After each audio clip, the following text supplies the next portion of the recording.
Assalamualaikum warahmatullahi wabarakatuh. Kali ini kita akan belajar tentang sistem rem atau brake system ya. Fungsi rem yang pertama adalah mengurangi kecepatan dan menghentikan kendaraan. Yang kedua, memungkinkan parkir di tempat yang menurun. Yang ketiga, sebagai alat pengaman dan menjamin pengendaraan yang aman.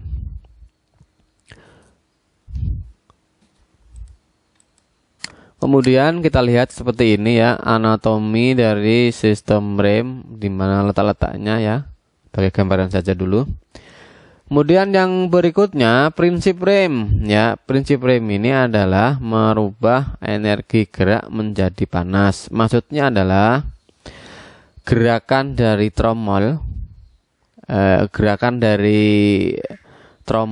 ya akan dihentikan oleh kanvas begitu, sehingga terjadi gesekan. Gesekan ini menjadi panas, makanya dikatakan merubah energi gerak menjadi panas untuk menghentikan kendaraan begitu. Tipe rem yang digunakan pada umumnya adalah rem kaki, rem parkir, dan rem tambahan. Secara garis besar seperti ini. Rem kaki ada rem hidrolis, rem parkir ada rem mekanik, rem tambahan ada exhaust brake begitu. Rem kaki yang tadi ya, rem hidrolis, bagaimana, di mana bentuknya seperti ini, kita lihat. Rem pneumatis atau pneumatis brake seperti ini bentuknya, ada kompresornya, sehingga ada kompresor atau udara yang bertekanan tinggi. Prinsip kerja rem berdasarkan hukum Pascal, yaitu tekanan ya cair dalam ruangan tertutup akan diteruskan ke segala arah dengan sama besar. Tekanan dari master silinder di sini akan diteruskan ke masing-masing silinder roda dengan tekanan yang sama. Ya, walaupun ini ukurannya berbeda, tapi tekanannya sama.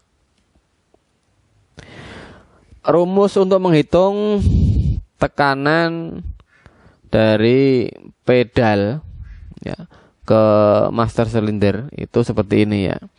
F2 tekanan piston ini maksudnya sama dengan F1 ya, tekanan pedal dikalikan jarak tinggi pedal keseluruhan ya, dibagi tinggi pedal dari titik sumbunya ini atau tuasnya nih, titik tumbu nih ya kan.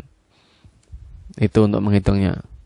Kemudian tipe konstruksi master silinder ada dua macam, tunggal dan ganda seperti ini. Tunggal berarti pistonnya 1, kalau ganda pistonnya 2. Cara kerjanya ya seperti ini kita lihat. Jadi kalau pedal rem tidak diinjak maka tidak akan terjadi tekanan.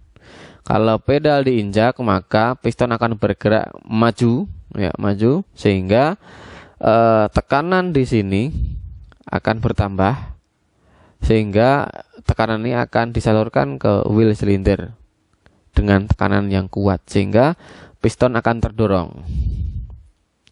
Di mana letak wheel silindernya ya, di sini ya. Ini dari master tadi disalurkan ke sini. Di sini nanti yang akan menggerakkan kanvas rem. Ya. Ada dua macam. Yang pertama adalah single piston, yang kedua double piston ya. Pistonnya 2 kalau double, kalau single 1. Dia hanya bergerak ke satu saja, yang ini bisa bergerak kanan kiri. Kemudian berikutnya sepatu rem dan kanvas rem ya. Sepatu rem ya ininya. Sepatu rem berarti ininya, besinya ini. Kanvas remnya berarti yang ini, lining brake liningnya ini. Ini terbuat dari campuran fiber metalik, bracelet, plastik, dan lain-lain. Kemudian ini besinya untuk menopang dari kanvas rem ini. Disambung dengan sini ada dua macam, dikeling maupun dilem.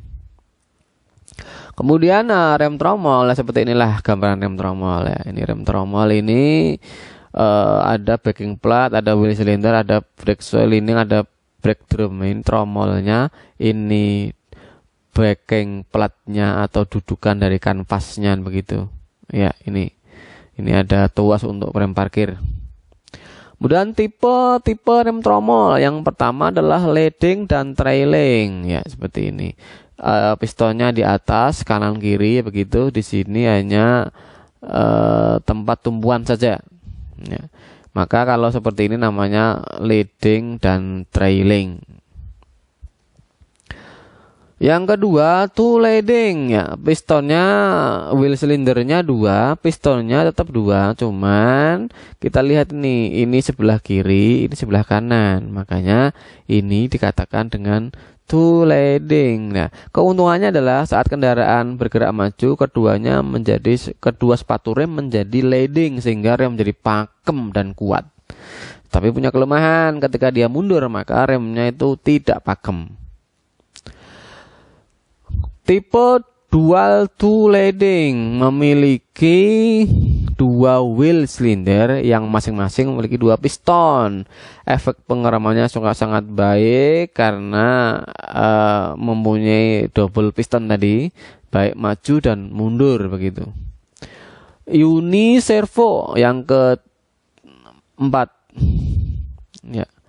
Yang keempat uni servo. Tipe ini memiliki satu wheel silinder dengan 1 piston dan pada adjusting silinder dapat bergerak bebas ya, adjustingnya ini dapat bergerak bebas. Keuntungannya saat kendaraan maju kedua sepatu rem menjadi leading, kerugiannya adalah kendaraan mundur kedua sepatu menjadi trailing, jadi berbahaya ketika mundur ini.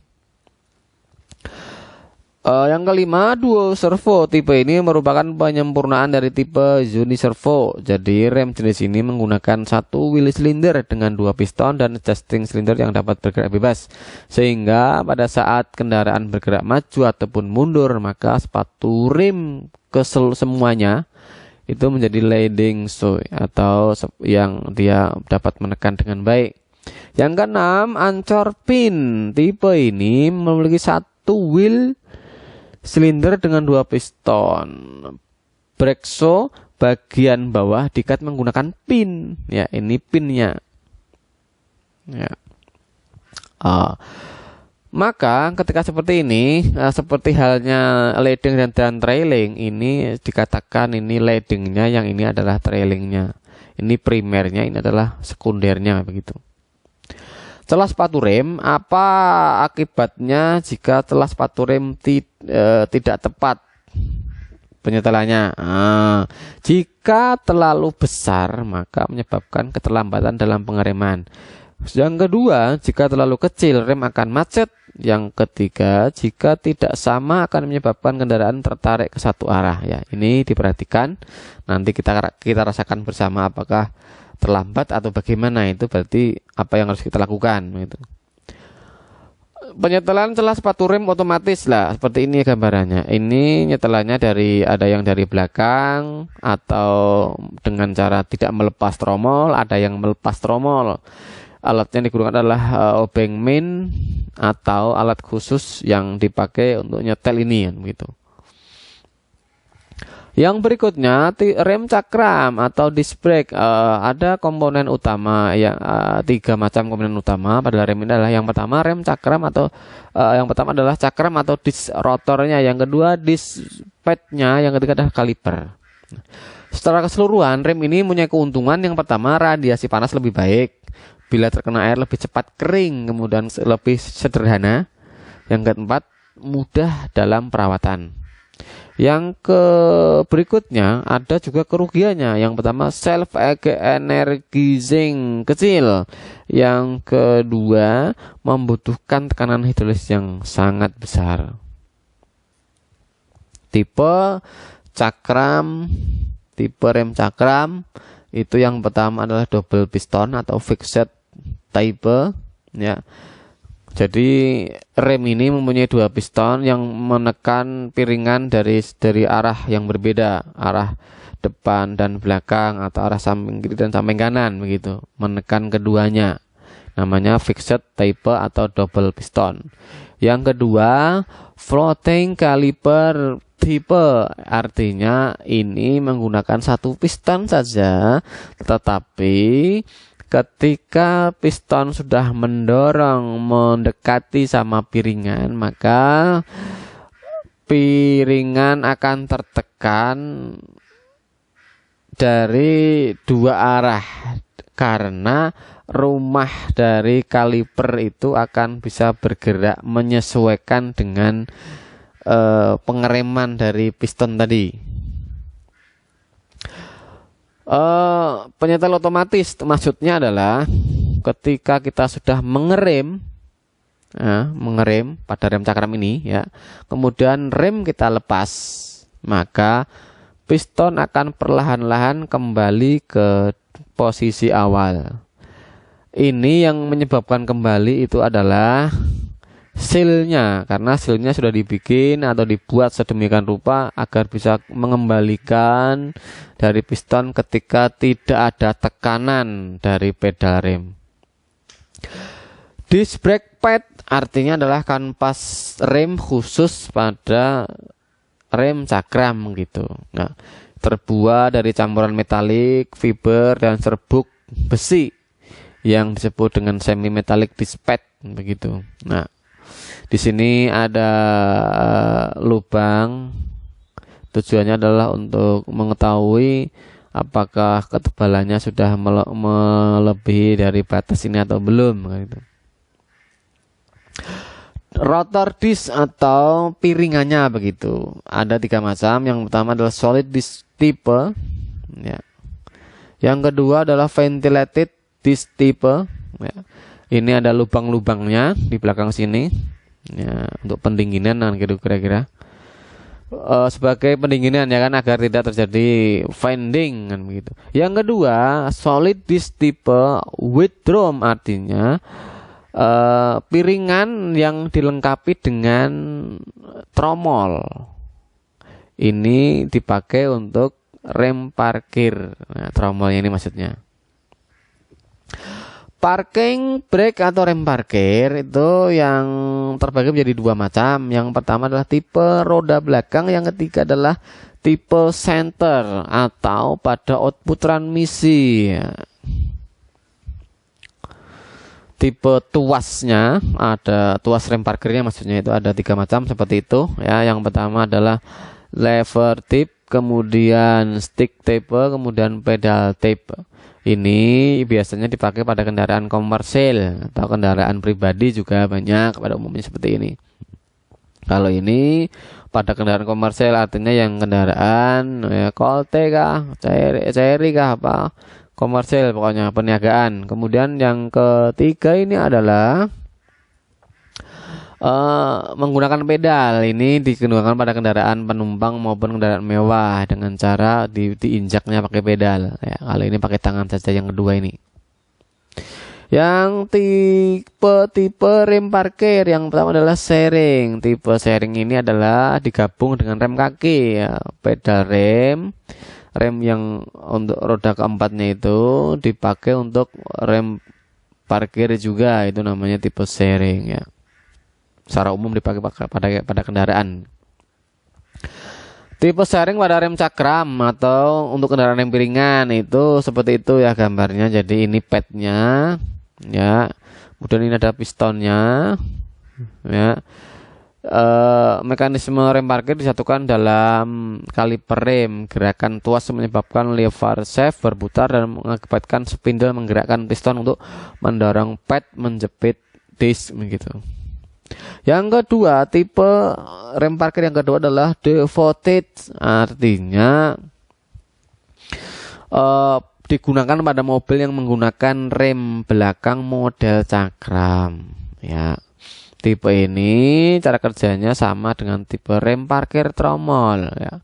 Yang ketiga, center brake. Center brake ini digunakan pada kendaraan komersial atau kendaraan niaga.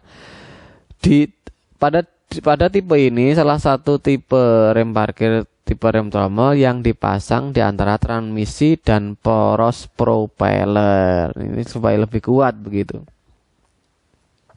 Yang berikutnya adalah booster rem. Apa fungsi booster rem? Melipat gandakan daya penekanan pedal sehingga daya pengereman menjadi lebih besar. Artinya apa? tenaga pedal, tenaga dari kaki kita yang ketika kita menginjak pedal itu akan dilipat gandakan tenaganya menjadi lebih besar dengan adanya booster rem ini. Ya. Nah, bagaimana cara kerjanya? Kita lihat seperti ini. Nah, di sini ada membrannya kan begitu. Di sini ada pipa saluran kecil yang dihubungkan dengan intake manifold.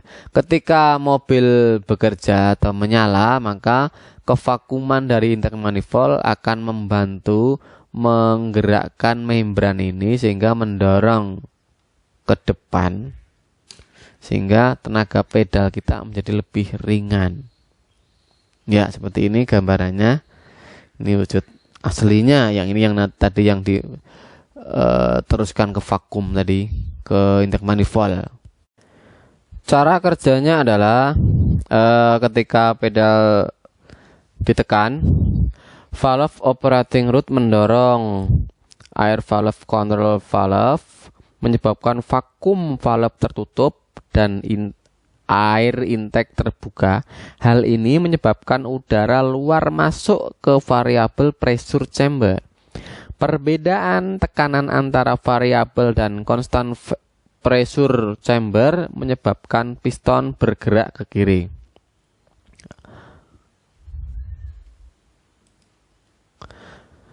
Cara kerja ketika booster pedal belum ditekan. Ya. Air valve tertarik ke kanan oleh air valve return spring bertemu dengan control valve sehingga tertutup. Dan udara luar tidak bisa masuk ke variabel pressure chamber. Vakum valve terbuka menyebabkan terjadinya kevakuman pada konstan dan variabel pressure chamber. Piston terdorong ke kanan oleh pegas diafragma. Kemudian yang terakhir ada katup penyeimbang. Katup penyeimbang ini ya, kendaraan yang mesinnya terletak di depan, bagian depannya lebih berat dibandingkan dengan bagian belakang. Bila kendaraan direm akan menyebabkan beban ban depan bertambah dan beban ban belakang berkurang. Bila daya cengkeram pengeremannya berlaku sama pada keempat rodanya, maka roda belakang yang memiliki beban lebih kecil cenderung akan mengunci lebih dulu sehingga menyebabkan ngepot atau skid. Baik, demikian penjelasan dari Bapak. Ada kurangnya saya minta maaf. Assalamualaikum warahmatullahi wabarakatuh.